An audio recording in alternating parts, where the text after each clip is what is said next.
serving the Republic of the Philippines for more than 75 years.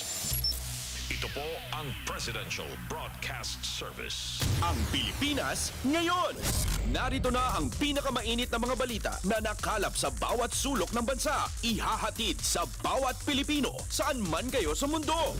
Ang Pilipinas ngayon. Pakinggan ang bawat kaganapan sa bawat lalawigan. Ito ang Pilipinas ngayon.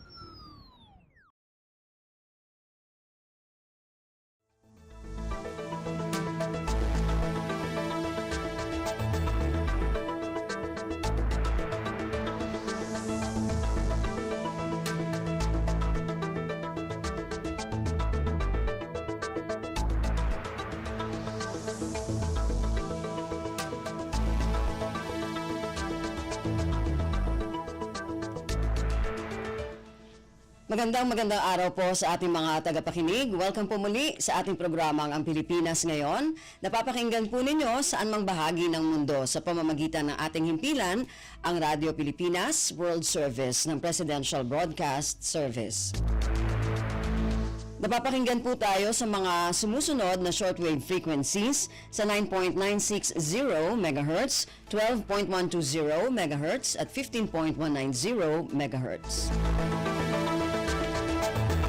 Ako po si Ven Blones, samahan po ninyo ako sa kabuuan ng ating palatuntunan ngayong araw na ito. Kapapalooban pa rin po ng ilan sa mga mahalagang balita mula dito sa ating bansa, kasama na ang mga segmentong business, sports, showbiz at ang mga ulat mula sa iba't ibang rehiyon at lalawigan dito sa Pilipinas para sa ating regional news. Samantala, nais po namin kayong imbitahin na bisitahin ang ating Facebook page, ang Radyo Pilipinas World Service. Paki-follow, like at share na rin po. Ang tabayanan, sa inyo na sa ilang sandali ang kabuuan ating programang Ang Pilipinas Ngayon. Kumpleto, detalyadong balitaan, di papahuli sa mahahalagang kaganapan. Kamustahin ang inang bayan, ang Pilipinas Ngayon.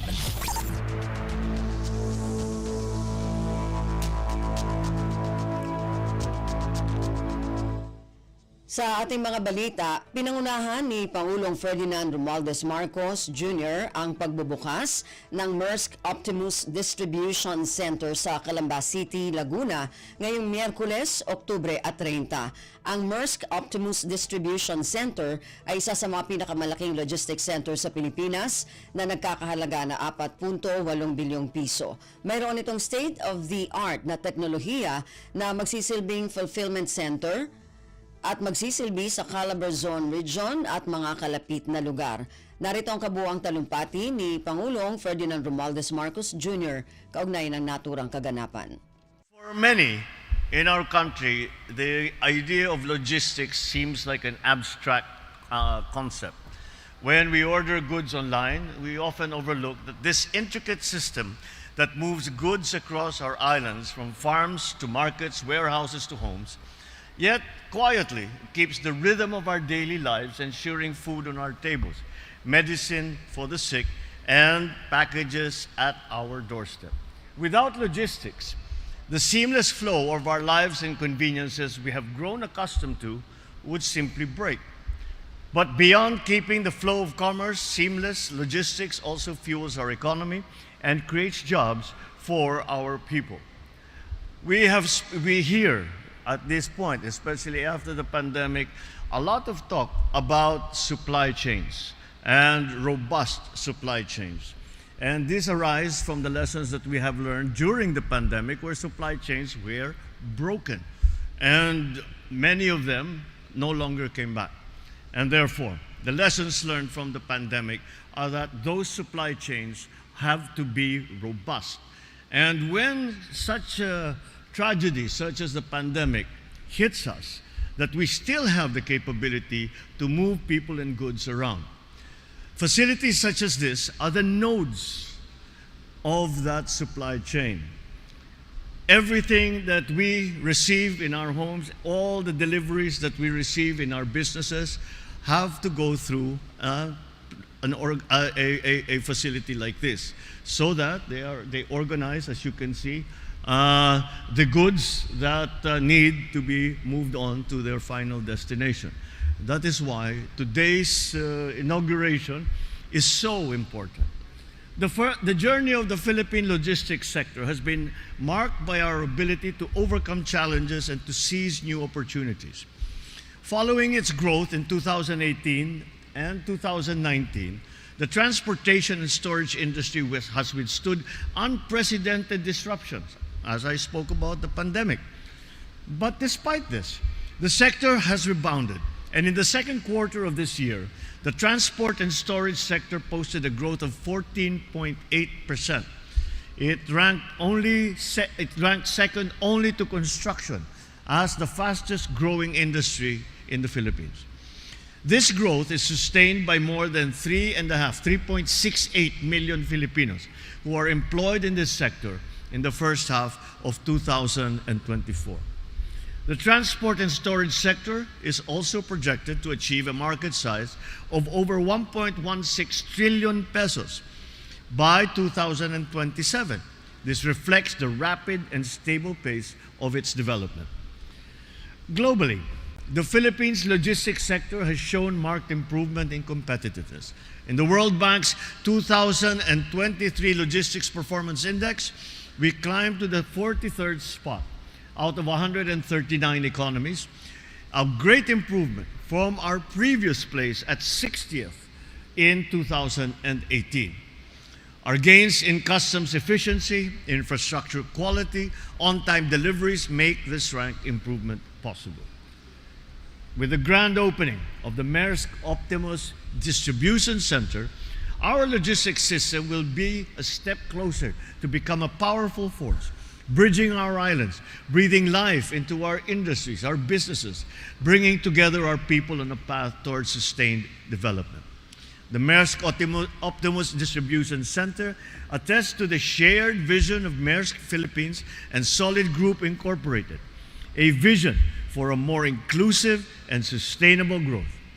As one of the largest logistics centers in the country, the Maersk Optimus Distribution Center is poised to bolster import and export activities in southern Luzon, especially in Bicol and Calabarzon.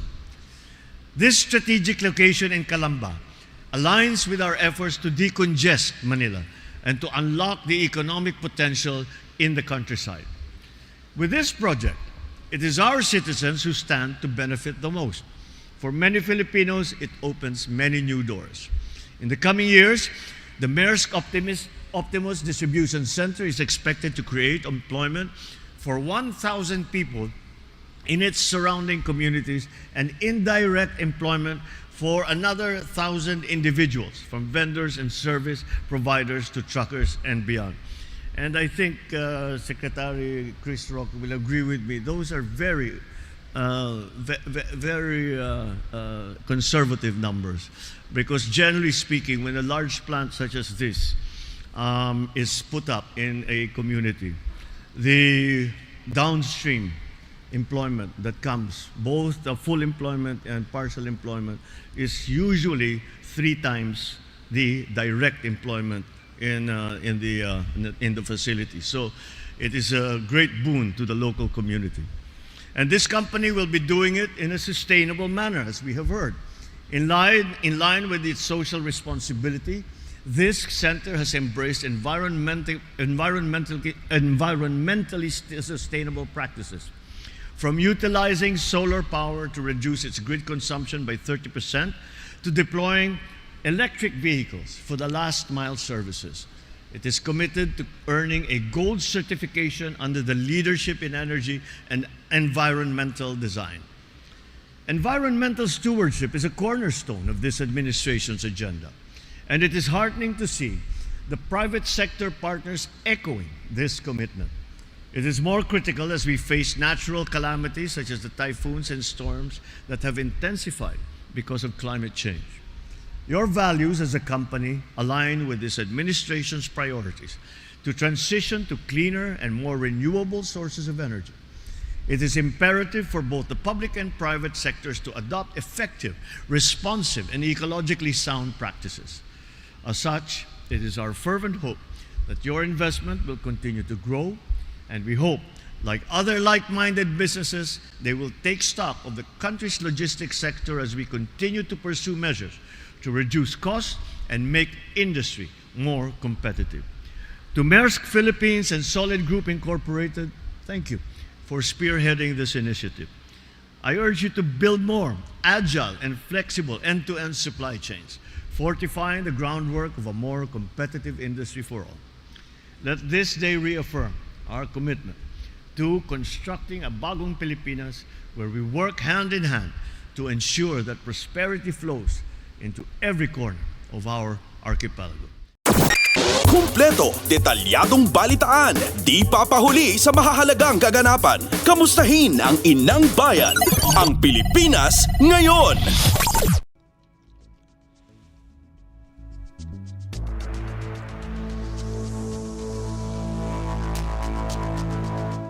Sa iba pang mga balita, mas marami ng kalsada at tulay na apektado ng Bagyong Christine ang maaari ng madaanan ng mga motorista. Ito ay matapos ipag-utos ni Pangulong Ferdinand Romualdez Marcos Jr. ang clearing operation pagkatapos ng bagyo. Sa datos ng National Disaster Risk Reduction and Management Council o NDRRMC, 86.87% o 86 sa 79 na apektadong kalsada ang maaari ng daanan ng lahat ng uri ng sasakyan. Dahil dito, mas mapapadali na rin ang transportasyon ng mga relief operation ng gobyerno. Samantala, sinabi ng NDRRMC na 64.7% o 228 sa 352 na lungsod at munisipalidad ang naibalik na ang kuryente matapos manalasa ang Bagyong Christine. Ang Pilipinas ngayon, kasama si Ben Blones.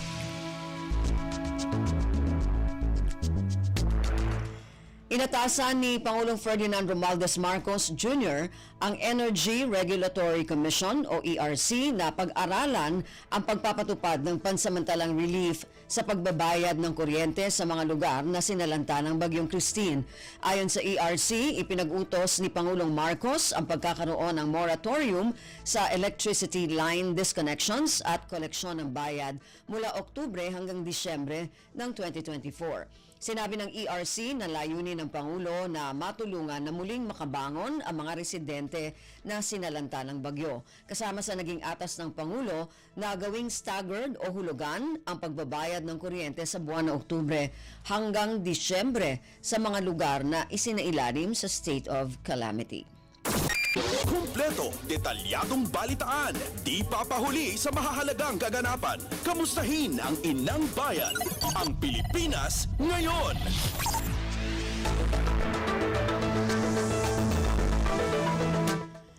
Apat na rehiyon sa bansa pinaghahanda ng Office of Civil Defense o OCD kasunod ng banta ng Bagyong Leon. Ayon kay OCD Executive Director Undersecretary Ariel Nepomuceno, kabilang sa mga dapat maghanda ng mga rehiyon ang gitnang Luzon, Calabarzon, Mimaropa at Bicol.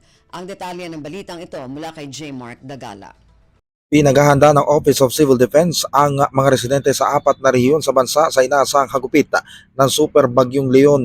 Ito dahil sa mga ang nabanggit na mga lugar ay nasa labas ang wind band ng bagyo kung saan inaasahang mas malakas ang mga pagulan habang tinatahak nito ang direksyong pahilagang kanluran patungong Taiwan. Sa pulong balitaan sa Campo Aguinaldo kahapon, sinabi ni OCD Executive Director Undersecretary Ariel Nepomuceno, kabilang sa mga dapat maghanda ang mga residente sa mga rehiyon ng gitnang Luzon, Calabarzon, Mimaropa at Bicol. Anya, nasa kalahating milyong pamilya o katumbas ng 2.5 milyong individual ang posibleng maapektuhan ng Typhoon Leon. Ang number of families that might be affected or potentially going to be affected is 500,000 plus families or 2.5 million individuals.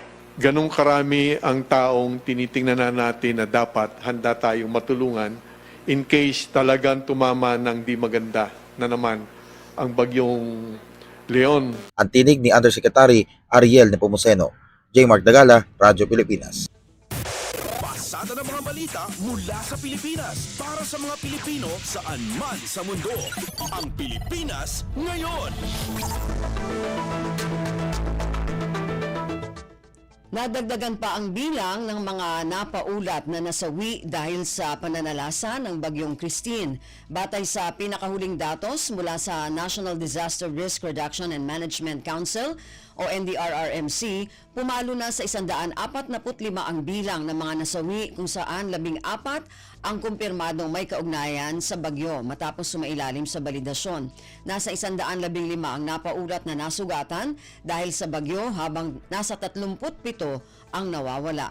Umakyat na sa 1.7 milyong pamilya o mahigit 7 milyong individual ang apektado ng bagyo. Samantala, nasa 86,000 pamilya o katumbas ng mahigit 330,000 individual ang nananatili sa mga evacuation center sa may 14 na rehiyon sa bansa.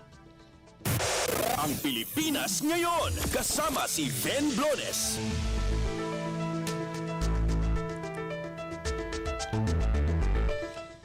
Tulong ng Air Force at Coast Guard sa paghahatid ng relief goods sa mga nasalanta ng Bagyong Christine sa Bicol, kinilala ng Department of Social Welfare and Development o DSWD. Patuloy ang koordinasyon at pakikipagtulungan na ginagawa sa pagitan ng DSWD, Philippine Air Force at Philippine Coast Guard upang agarang madala ang mga relief supplies sa Bicol Region. Ang detalye ng balitang ito mula kay Ray Ferrer. Kinilala ng Department of Social Welfare and Development ang suporta ng Philippine Air Force at Philippine Coast Guard sa paghahatid ng relief assistance sa mga sinalanta ni Bagyong Christine sa Bicol Region. Ayon kay Special Assistant to the Secretary for Disaster Response Management Group at kasalukuyang OIC ng National Resource and Logistic Management Bureau, Leo Quintilla, patuloy ang koordinasyon at pakikipagtulungan na ginagawa sa pagitan ng DSWD at Air Force upang agarang madala ang mga relief supplies sa Bicol Region. Malaking tulong din anya ang C-130 cargo aircraft ng Republic of Singapore Air Force sa pag-airlift ng family food packs mula Villamor Air Base patungong Bicol Region. Karamihan kanya ng mga karagdagang family food packs na nagmula sa National Capital Region ay na-deliver ng POP aircrafts, habang ang mga supply naman mula sa Visayas Disaster Resource Center ay inihatid ng mga barko ng Philippine Coast Guard. Ito sa Ray Ferrer, Radyo Pilipinas. Kumpleto, detalyadong balitaan, di papahuli sa mahahalagang kaganapan. Kamustahin ang inang bayan, ang Pilipinas ngayon. Maganda ang ginagawang pagtugon ng gobyerno para solusyonan ang food poverty sa bansa. Ito ang pahayag ni Pangulong Ferdinand Romualdez Marcos Jr. matapos ang naging malaking pagbaba ng bilang ng mga may hirap na pamilya base sa datos ng Department of Social Welfare and Development o DSWD. Sa pulong sa Malacanang, ibinalita na bumaba ng 300,000 ang bilang ng pamilyang gutom noong isang taon matapos ipatupad ang Food Stamp Program o FSP. Sa ilalim ng programa, target masuportahan ang 1 milyong mahihirap na sambahayan para maiahon sa gutom sa taong 2027. Pasada ng mga balita mula sa Pilipinas para sa mga Pilipino saan man sa mundo. Ang Pilipinas ngayon.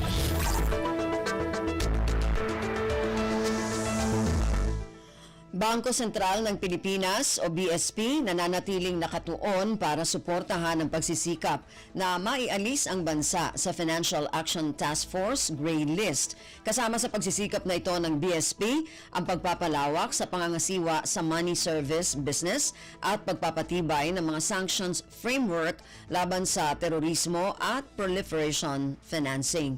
Ang detalye ng balitang ito mula kay Melanie Valdos Reyes. Inihayag ng Bangko Sentral ng Pilipinas ang kanilang commitment at dedikasyon na palakasin ang integridad ng sistemang pinansyal ng Pilipinas upang tuluyan ng makalaya sa Financial Action Task Force o FATF Gray List. Kasama sa pagsisikap na ito ang pagpapalawak ng BSP sa kanilang oversight sa money service business at pagpapatibay ng mga sanctions framework laban sa terorismo at proliferation financing. Ayon sa Central Bank, bagamat kinikilala ng Paris-based FATF ang malalaking progreso sa pagpapatupad ng plano laban sa money laundering at countering the financing of terrorism o AML-CFT initiatives, kailangan pa anyang ituloy ang pagpapatibay ng bansa sa pagpapatupad ng reforma sa financial system. Ayon sa FATF, natugunan ng Pilipinas ang 18 action plan items na naging sanhi kaya napasama ang bansa sa Grey List noong taong 2021. Sa Pebrero 2025, nakatakdang pumarito ang FATF upang magsagawa ng inspeksyon at tiyakin na ipatutupad ang AML-CFT reforms at kung ang mga ito ay tuloy-tuloy na naisa sa katuparan, kung ito ay makumpirma, ay siya lamang maya-alis sa Grey List ang bansa. Melanie Valdos Reyes para sa Radyo Pilipinas. Ang Pilipinas ngayon, kasama si Ben Blones. Desisyon ng Korte sa paglilipat ng excess funds ng Philippine Health Insurance o PhilHealth sa National Treasury ikinalugod ng mga senador. Nakasaad sa desisyon ng Korte Suprema na maglabas ng Temporary Restraining Order o TRO laban sa paglilipat sa National Treasury ng 29.7 bilyong piso na natitira sa sobrang pondo ng PhilHealth. Ang detalye ng balitang ito mula kay Nympha Asuncion. Ikinalugod ng ilang mga senador ang desisyon ng Korte Suprema na maglabas ng Temporary Restraining Order o TRO laban sa paglilipat sa National Treasury ng nasa 29.9 billion pesos na natitira sa sobrang pondo ng Philippine Health Insurance Corporation o PhilHealth. Nagpasalamat sa Senate Committee on Health Chairman Senator Christopher Bongo sa pagtugon ng SC sa panawagang pansamantalang pagpapatigil ng paglilipat ng health funds mula sa state insurer para mapondohan ang mga proyekto na wala naman anyang kinalaman sa kalusugan ng mga Pilipino. Git kasi ng senador, ang pondo ng PhilHealth ay dapat para lamang sa kalusugan.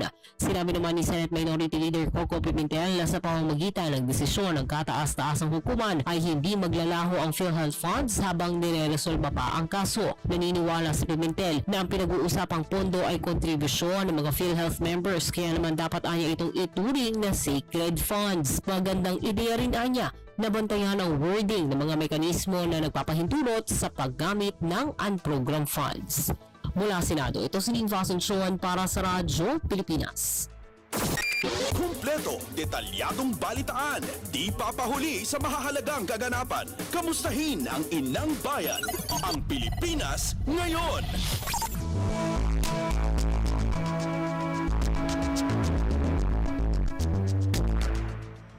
Formal lang kinasuhan ng Commission on Elections o COMELEC si dismissed Bamban Mayor Alice Guo o Guo Ping para sa pagbibigay ng maling impormasyon nang maghain ng kanyang Certificate of Candidacy o COC para kumandidato noong 2022.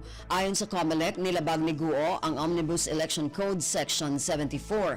Sinabi ng komisyon na nagsinungaling si Guo nang ideklara sa kanyang COC na isa siyang Pilipino ngunit napatunayang Chinese citizen at residente ng Fujian, China. Inihain ng COMELEC ang kaso kasunod ng rekomendasyon ng Law Department nito. Kaakibat ng pagkakasala sa naturang kaso ng eleksyon, ang parusa na 1 hanggang 6 na taong pagkakakulong, diskwalifikasyon na makaupo sa pwesto at pagtanggal sa karapatang bumoto.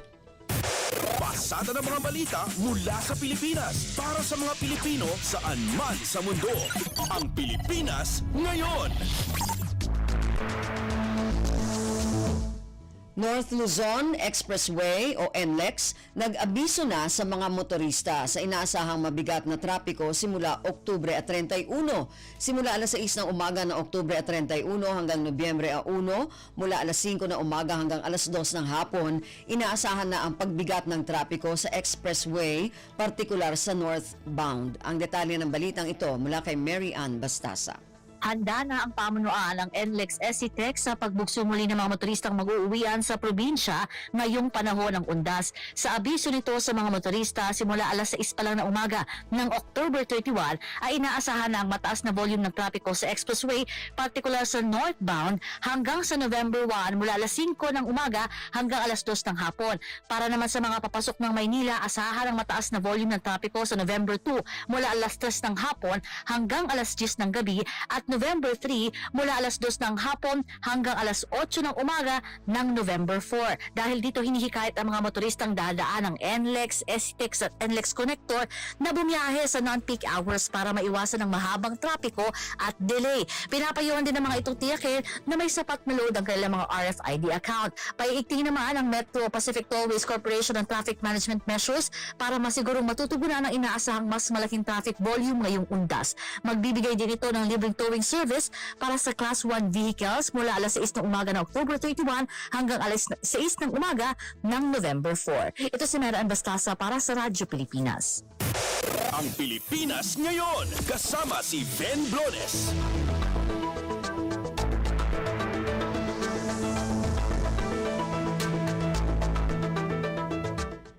Yan po ang ilan sa mga pangunahing balita mula dito sa ating bansa. Samantala, antabayanan naman po ang mga balita mula sa iba't ibang rehiyon at lalawigan dito sa Pilipinas para sa ating regional news. Balita mula sa lalawigan sa bawat rehiyon ng ating bayan. Dito sa Ang Pilipinas Ngayon.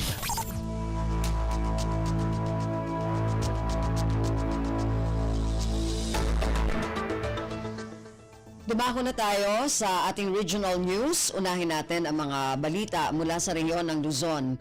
Mula sa Dagupan, koordinasyon ng Philippine National Police at iba't ibang ahensya ng pamahalaan sa Pangasinan pinapalawig upang mas mapaghandaan ang paggunita ng Undas 2024. Ang detalye ng balitang ito mula kay Ricky Kasipit. Papakasilon niya Pangasinan Police Provincial Office o PPO sa koordinasyon at nanduruman ahensya ya gobyerno at luyag ya Pangasinan piya na sigurado sa maligon tan maraan ya undas im pabalikas ng Police Captain Renan de la Cruz sa Public Information Officer ya Pangasinan PPO ya maong sa koordinasyon niya opisina daad nanduruman lokal ya gobyerno at luyag saray nanduruman support groups LGUs tan ahensya ya gobyerno asing nga Bureau of Fire Protection, Department of Public Works and Highways tan Provincial Disaster Risk Reduction and Management Office sumagmalo ya partner ya PNP at panagparaan jud ni Bitlan Evento. Impaliwawan ng De La Cruz ya anggaman akaparaan sa pulisya yaman bantay at pandununot ya undas at agda nagawaan iyan bukor.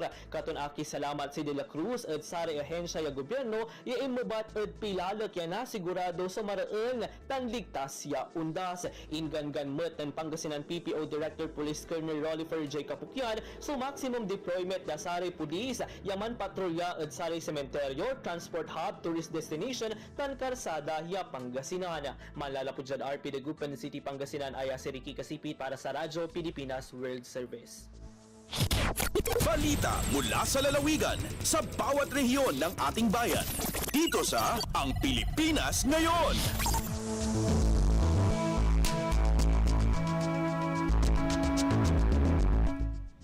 Maraming salamat, Ricky. Yan ang ulat mula sa Dagupan. Samantala, dumako naman tayo sa Bontoc, Department of Trade and Industry, Mountain Province. Pinayuhan ang mga business establishment na siguraduhing tumutupad sa product safety standards upang makaiwas sa pagbabayad ng multa. Ang detalye ng balitang ito mula kay Donna Kawis Balyo.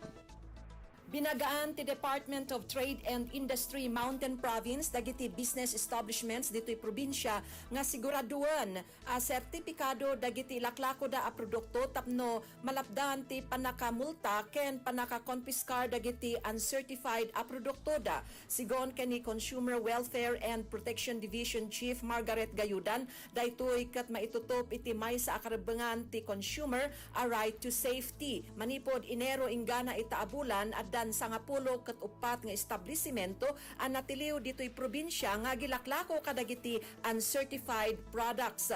In palagip ti DTI kadagiti establishment nga numabalin ket dawaten ti lisensya wenno license certificate ti produkto iti supplier da.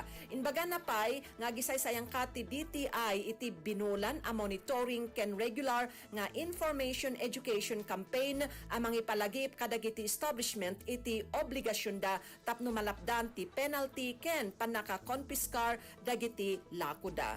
Manipod Bontoc, Donna Kawisbalyo para sa Radyo Pilipinas World Service. Balita mula sa lalawigan sa bawat rehiyon ng ating bayan. Dito sa Ang Pilipinas Ngayon.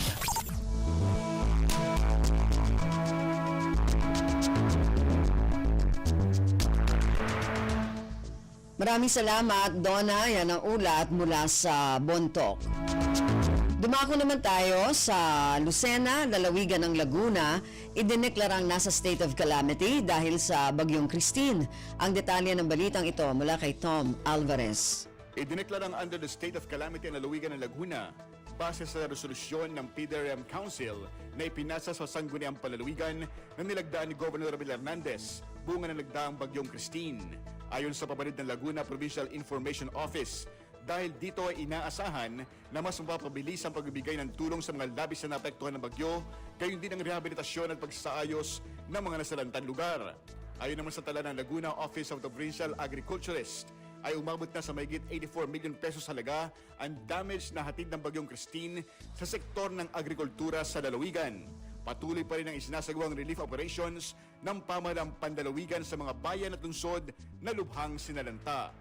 Mula sa RP1 Lucena, ito si Tom Alvarez para sa Radyo Pilipinas World Service. Balita mula sa lalawigan sa bawat rehiyon ng ating bayan. Dito sa Ang Pilipinas Ngayon.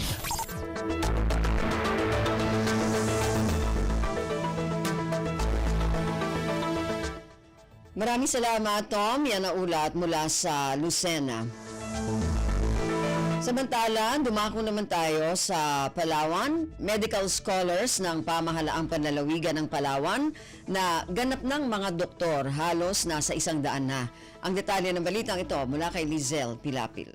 Ag-aabot din dadi sa 96 nga medical scholar sa probinsya ang naging doktor matapos nga madugangan duman 11 nga kakapasar sa katatapos lamang nga physician licensure examination dating nga dia ang Oktubre 2024. Tanang sanda ay mga scholars ang gobyerno ang Palawan nga kabilang sa pang 13 nga batchang medical scholar sa Idalem ang SPS elad sa mga kabataan programang pang-edukasyon para sa Palawenyo. Kataman kananda ay aga-serbisyo sa dadi sa ibang ospital nga ing mamaneho ang gobyerno ang Palawan sa mga munisipyo ang probinsya. Parte dya andang bales nga serbisyo o return of service nga ing tratuan sa Idalem ang scholarship program nga dya nga may pondong 50 ka milyon kada dagon. Agalindigi sa Radyo Pilipinas Palawan, dya si Lizelle Pilapil para sa Radyo Pilipinas World Service. Balita mula sa lalawigan sa bawat rehiyon ng ating bayan. Dito sa Ang Pilipinas Ngayon.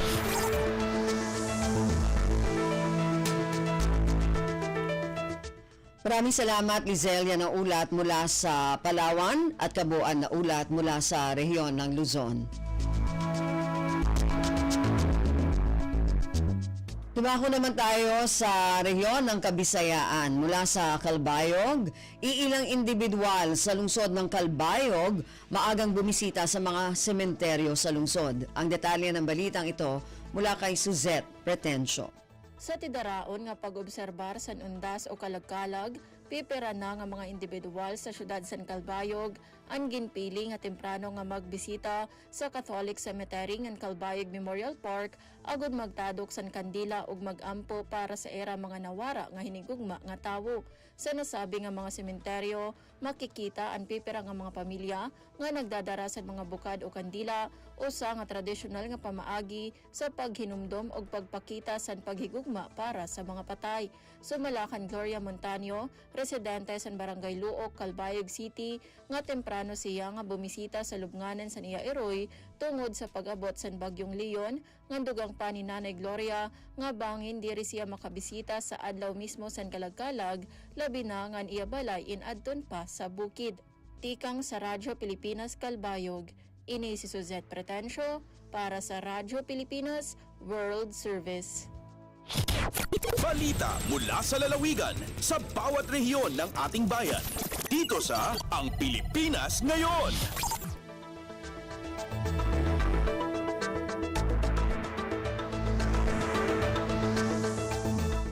Maraming salamat, Suzette. Yan ang ulat mula sa Calbayog at kabuuan na ulat mula sa rehiyon ng Kabisayaan.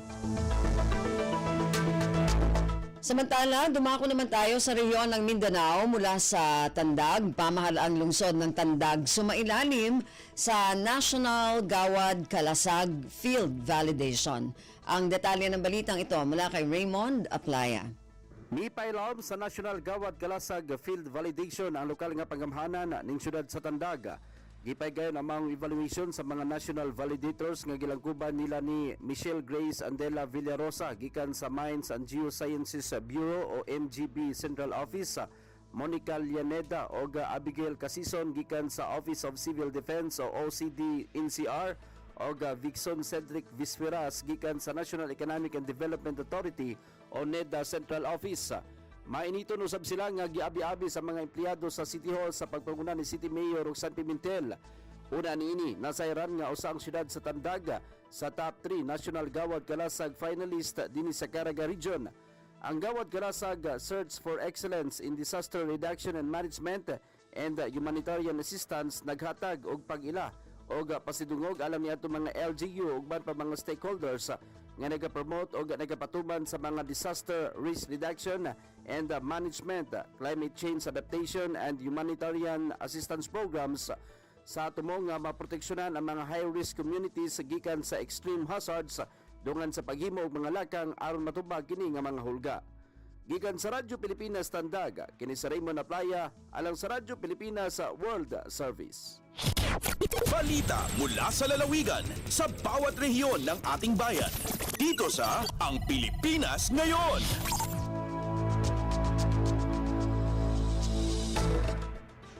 Maraming salamat, Raymond. Yan ang ulat mula sa Tandag. Samantala, dumako naman tayo sa Hulo. 15th Civil Military Operations o CMO nag-alay linis sa sementeryo para sa nalalapit na undas. Ang detalye ng balitang ito mula kay Fatma Gino. Puspusin pagtakama sa mga kasundaluhan dahil 15 Civil Military Operations sa CMO Battalions and 11th Infantry Lakdan Divisions in the Philippine Army hatulong tamang sa Barangay San Raimundo iban sa nakiwan ng pahamag durunggo-dunggo na pagpanghawan ko mula tawa unda si mga Pia Christian na Mount Carmel Cemetery, Martires Street na nasabot Barangay Di Haulo, Sulu. Banga doon ka Lieutenant Colonel Gerald Saldo nakura sina 15 CMO Battalion amo pa sina bulan August sila timagda pagalanuan na sabot pangulan amoin pagbisita hon si mga rahayat sa kahaba unda sa may lumukay sampay pa weekend. Dami kaya na unday sa mga kakasi si mga kikuhol doon inutinot na naglanuhan sa pagabot sinundas malanunay ni. Banga tumtumon hambukin nga mga pagkabiyaksan paginangon si mga kasundaluhanan sa sabot batalyon bilang bahagi sa community relations activity nila. Samantara, nakapaghinumpong day sab sila Long Hisaldo Ivan Sinhulo Municipal Police Station, Ivan Sinkaypanan pa hapal sugpatan sin security, Mount Carmel Cemetery, Ivan nagkatilibot na magsugmatan tumahatol, Ivan mahanong impagsabo sin All Saints Day November 1, 2024. Tayong RP Holo, ini Fatma Diligino para Radyo Pilipinas World Service. Balita mula sa lalawigan sa bawat rehiyon ng ating bayan. Dito sa Ang Pilipinas Ngayon.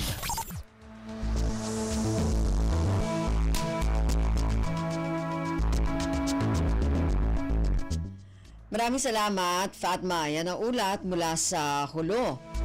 Samantala, dumako naman tayo sa Iligan. Lokal na pamahalaan ng Iligan, isinagawa ang isang job fair bilang parte sa pagunita ng Iligan Business Month. Ang detalye ng balitang ito mula kay Alwidad Bashir. Daghang mga aplikante ang niapil sa job fair nga gihimo sa lokal nga kagamhanan sa Iligan isip bahin sa paghinumdum sa Iligan Business Month ug Information Communication and Technology o ICT Month karong buwan sa Oktubre 2024 nga bagway lang nahitabo sa Gaisano Mall, Iligan City. Ang maong job fair gidala sa mga 20 ka employers gikan sa nagkalaing-laing sektor sa gobyerno ug pribadong mga kompanya sa lalawigan. Sa minsayeng gikan sa Head sa City Head Resource Management Office si Ferrino B. Sanchez gipasabot nga dako kaayo ang tabang sa giingong mga aktibidad o programa para sa mga nangita og trabaho gikan sa lungsod sa Iligan ug sa mga kasigbit nga bayan o probinsya. Ang programang kini resulta sa kolaborasyon sa nagtinabangay ng mga ahensya ng gobyerno gikan sa LGU Iligan, ilawom sa Public Employment Service Office o PESO, Department of Labor and Employment, TESDA, Department of Migrant Workers, SSS ug OWA. Usa-usab sa mga nagsuporta mao ang Iligan Chamber of Commerce, officials ug mga representante gikan sa ICTC ug sa opisina sa maayong alkalde sa lungsod, Mayor Frederick W. Siao. Mula sa RP1 Iligan, Alwidad Bashir para sa Radyo Pilipinas World Service. Balita mula sa lalawigan sa bawat rehiyon ng ating bayan. Dito sa Ang Pilipinas Ngayon. Maraming salamat, Alwidad. Yan ang ulat mula sa Iligan at kabuuan na ulat mula sa rehiyon ng Mindanao. Narinig po ninyo ating regional news para sa araw na ito. Kalipunan ng mga balita mula sa iba't ibang rehiyon at lalawigan dito sa Pilipinas. Samantala, antabayan na naman po ang ating mga segmentong business, sports at showbiz.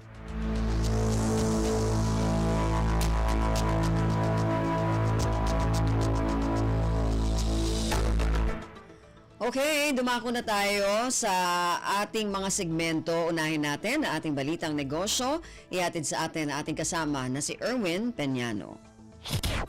Lagay ng ekonomiya, kalakalan, negosyo at iba pa. Atin ang alamin dito sa Ang Pilipinas Ngayon.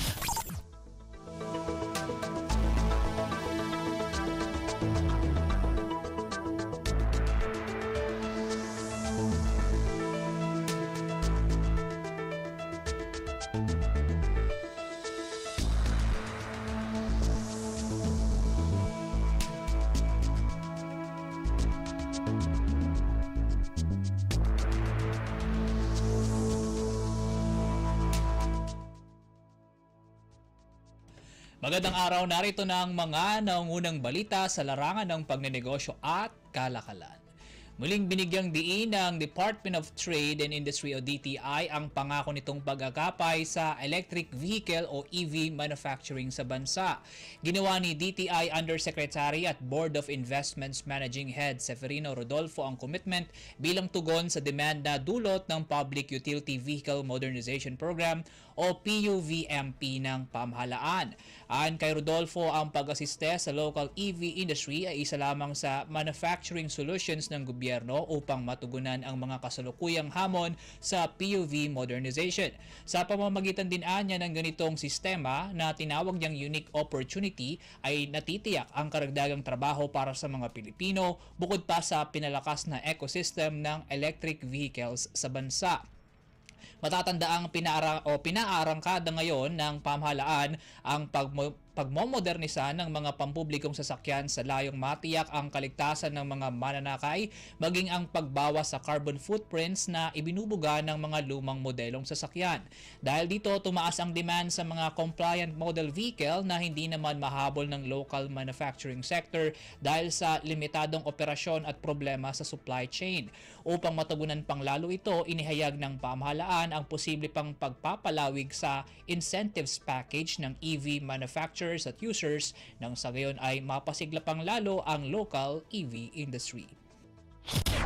Lagay ng ekonomiya, kalakalan, negosyo at iba pa. Atin ang alamin dito sa Ang Pilipinas Ngayon.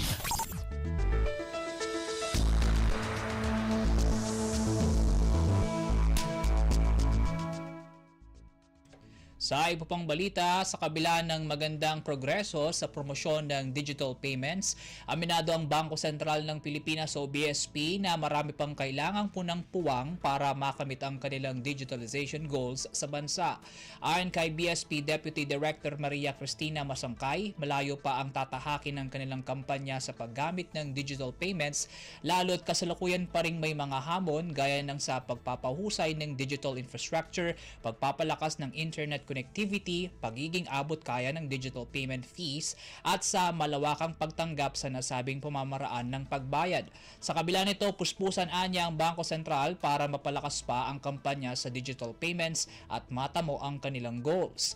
Maalala na nakamit ng BSP ang paunang digital payment target ng matamo nito ang 52.8% na kabuang volume ng monthly retail transactions noong 2023. Mas mataas ito kung iahambing sa natamong 42.1% digital transactions noong 2022 at lampas sa 50% target.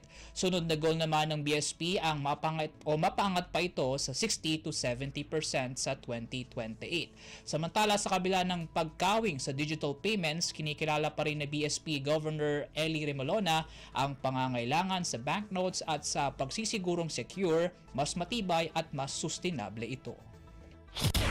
Lagay ng ekonomiya, kalakalan, negosyo at iba pa. Atin ang alamin dito sa Ang Pilipinas Ngayon.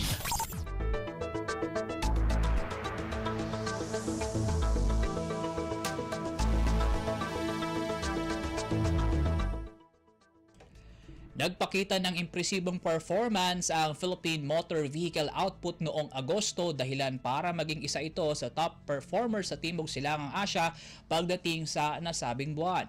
Ayon sa ulat na inilabas ng ASEAN Automotive Federation o AAF, tumaas ng 34.7% ang production output ng Pilipinas noong Agosto, pangalawa lamang sa Myanmar na tumala ng 48.7% growth. Naungusan din ng Pilipinas ang Malaysia na may production growth lamang na 8.9% at na-outperform ang 11.3% decline ng buong rehiyon sa nasabing buwan.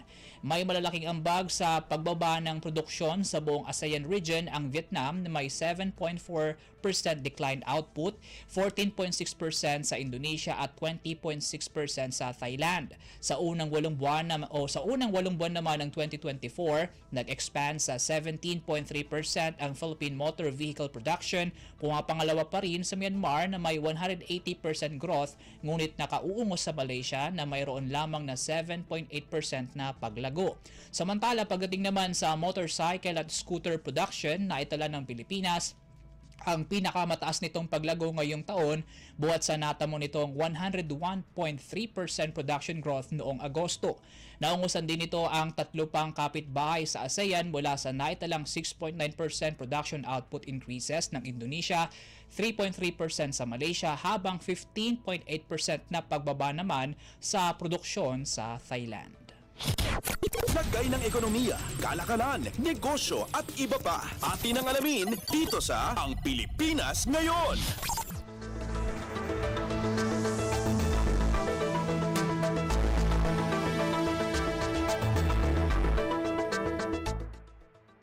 At yan po mga balitang aming nakalap sa larangan ng pagnenegosyo at kalakalan. Para sa Radyo Pilipinas World Service, ako po muli si Win Peñano. Maasensong araw po sa ating lahat. Lagay ng ekonomiya, kalakalan, negosyo at iba pa. Atin ang alamin dito sa Ang Pilipinas Ngayon.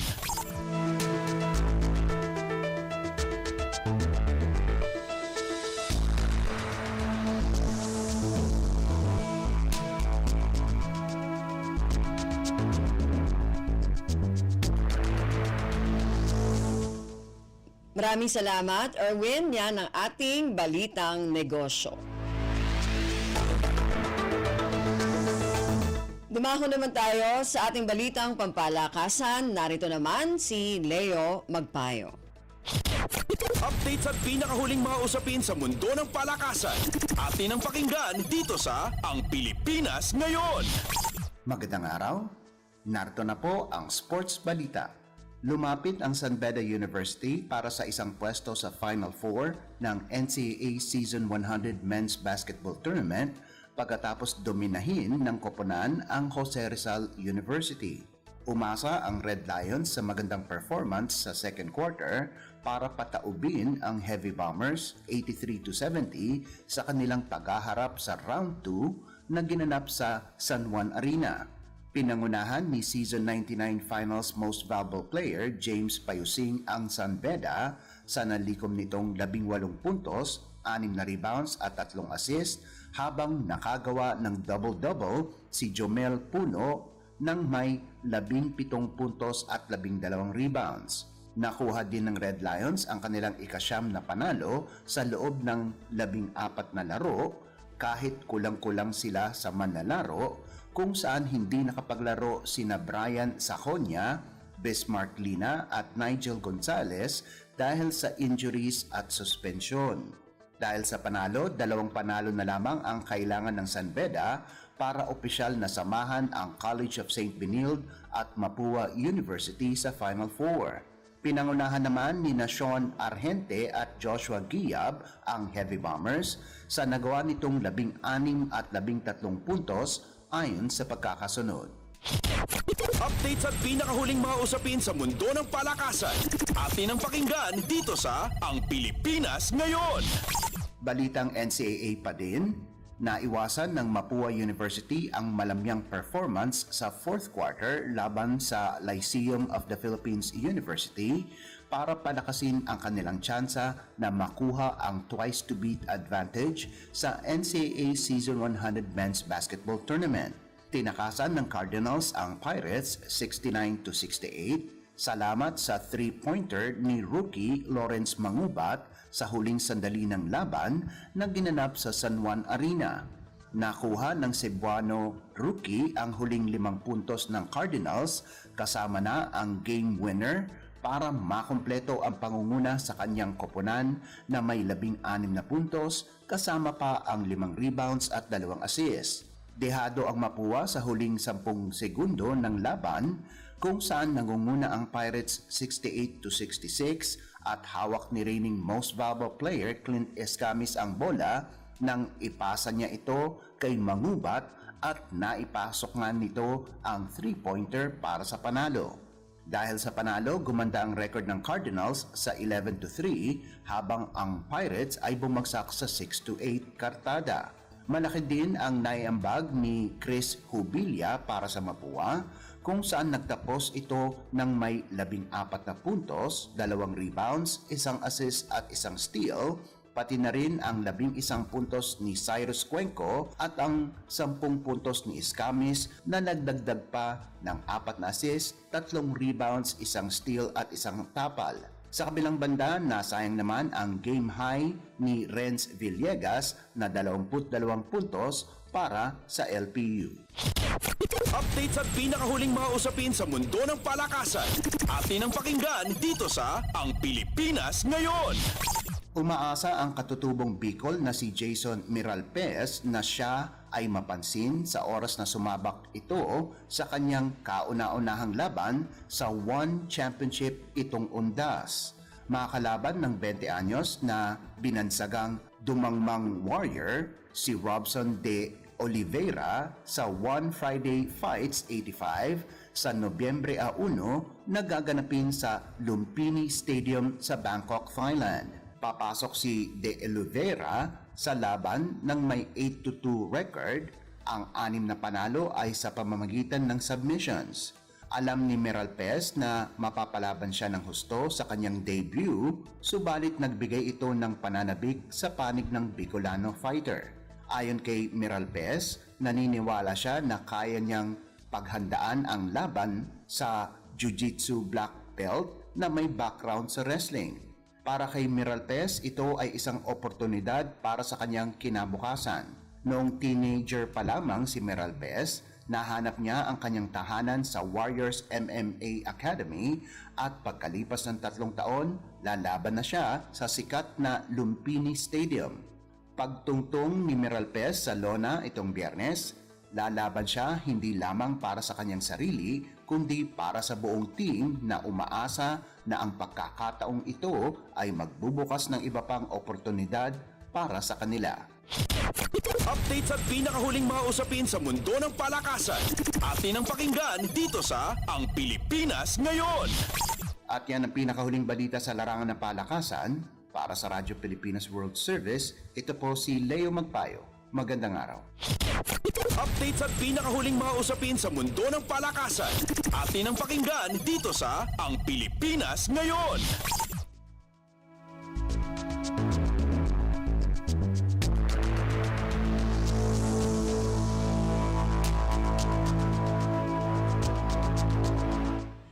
Maraming salamat, Leo. Yan ang ating balitang pampalakasan.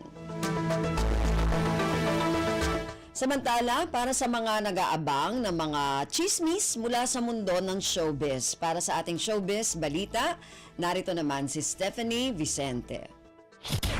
Ang latest, ang hottest sa showbiz and entertainment. Heto na sa Ang Pilipinas Ngayon.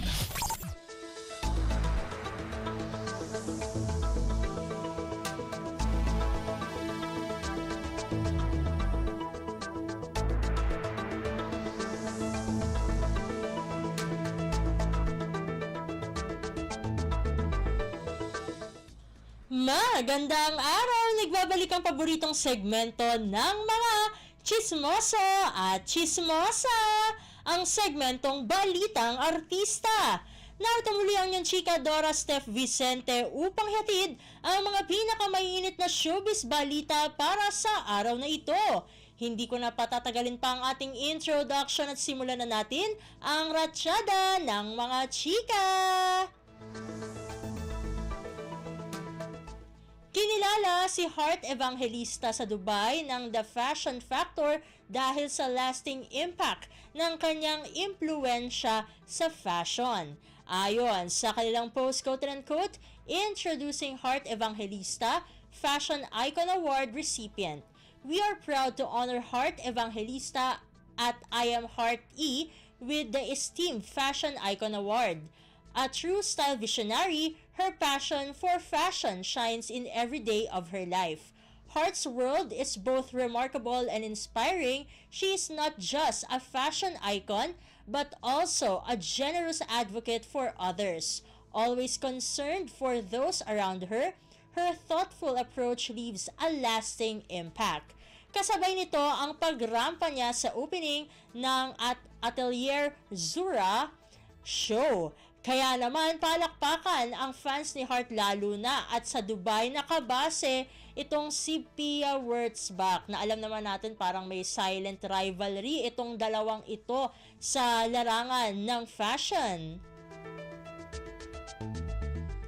Sa iba pang mga balitang artista, kasalukuyang may mga pinupost ito namang si Sofia Andres na issue ng kanyang stylist na matagal niyang nakatrabaho. Obvious na hindi naging maganda ang kanilang paghihiwalay at kung tama ang basa ng marami, parang Heart Evangelista ang kapalaran niya sa dating stylist. Nang nag-post si Sofia ng quote-unquote, "This will be the last that I will be talking about this. It's really painful for me because I have treated my friends as family. My friends will know that I will really fight for them to death no matter how it will affect me." At yun nga, no, yung mga taong tinulungan mo from the very start, yan yung sabi pa ni Sofia, yung taong akala mo nagmamahal sa'yo ng totoo, itinuring mong kapatid, kaibigan, iba't ibang klase ng suporta na gawa mo na. It is also important to trust the vibe and not by blood. It will never be enough to people who are not genuinely happy for you. Iba't iba ang mga tao talaga. Life is not always fair but it's still beautiful. God is still on my side and thank you Lord for the never-ending support, the unconditional love for protecting me, and the blessings coming my way. Pero ayon mismo sa mga follower ni Sofia, nakakuha di umano ng simpatsya ang nasabing stylist kay Barbie Imperial. Eto talaga may connect the dots tayo mga kachismis dahil BFF ni Sofia Andres, ito namang si Sara Labati na estranged wife no ng Jowa Bells ni Barbie Imperial na si Richard Gutierrez. Ayan, kaya yun nga no mga kachismis, kanya-kanya ang mga analysis ngayon ng mga follower ng magkabilang partido. At sa pagtatapos ng ating segmento, muling ipinamalas naman ni Kapuso actress Carla Abellana ang pagiging mapagmahal niya sa mga aso. Nitong Martes, Oktubre 29, ibinahagi ng Kapuso actress sa kanyang Instagram followers na may iniligtas siyang sugatang aso na nasagasaan pala ng isang kotse sa North Luzon Expressway o NLEX. Habang binabaybay ang NLEX galing sa taping ng Widow's War, naispatan nila ng kanyang mga kasama sa sakyan ang asong nagmamadaling magtago sa damuhan. Lahat ng aktres publish as is quote-unquote, On my way home from taping last night, we witnessed an Aspin get run over along NLEX. Yes, in the middle of NLEX. The crying of the Aspin broke my heart. I had to beg Kuya Bong, my driver, to stop right away. I couldn't just leave him or her there, alive or not.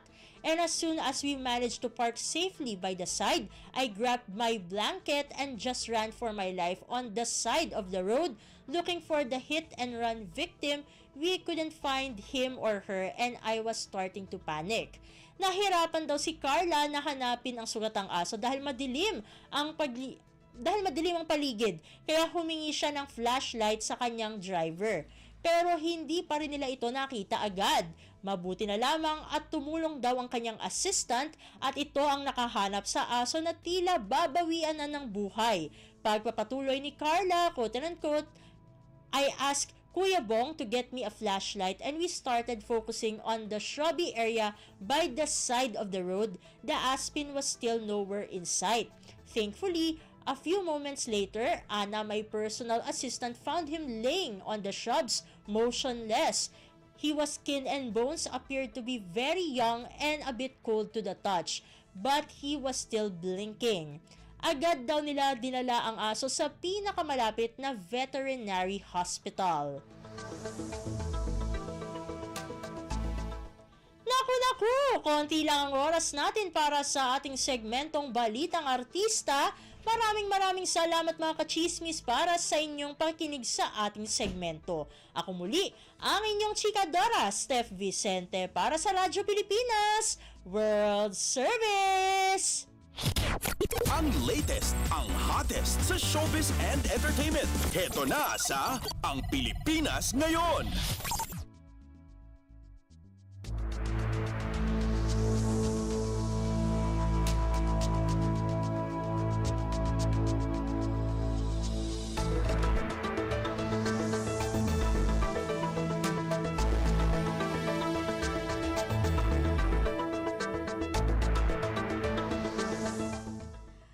Maraming salamat, Steph. Yan ang ating Balitang Artista. Narinig po ninyo ang kabuuan na ating programang Ang Pilipinas Ngayon. Magpapasalamat muna tayo sa mga nakasama natin sa ating programa ngayong araw na ito. Para sa ating technical side, kina Milo Janela, Susan Naison at Anthony Pimentel. Maraming salamat din sa ating mga executive producer ngayong araw na ito, kina Jerome Toledo at Stephanie Vicente. Sa mga nakasama natin sa ating mga segmento para sa ating Balitang Negosyo, kay Erwin Peñano, sa ating Balitang Pampalakasan, kay Leo Magpayo, sa ating Balitang Artista, kay Steph Vicente, sa mga kasama natin na nag-ulat mula sa iba't ibang rehiyon at lalawigan dito sa Pilipinas para sa ating regional news at sa ating station manager na si Mr. Ray Sampang. Hanggang sa susunod na edisyon na ating programang Ang Pilipinas Ngayon, ako pong muli si Ven Blones. Maraming salamat po at mabuhay po tayong mga Pilipino. At yan ang Pilipinas Ngayon. Muling samahan si Ben Blones sa parehong oras at alamin ang pinakahuling mga kaganapan at balita saan man kayo naroon. Ang Pilipinas Ngayon.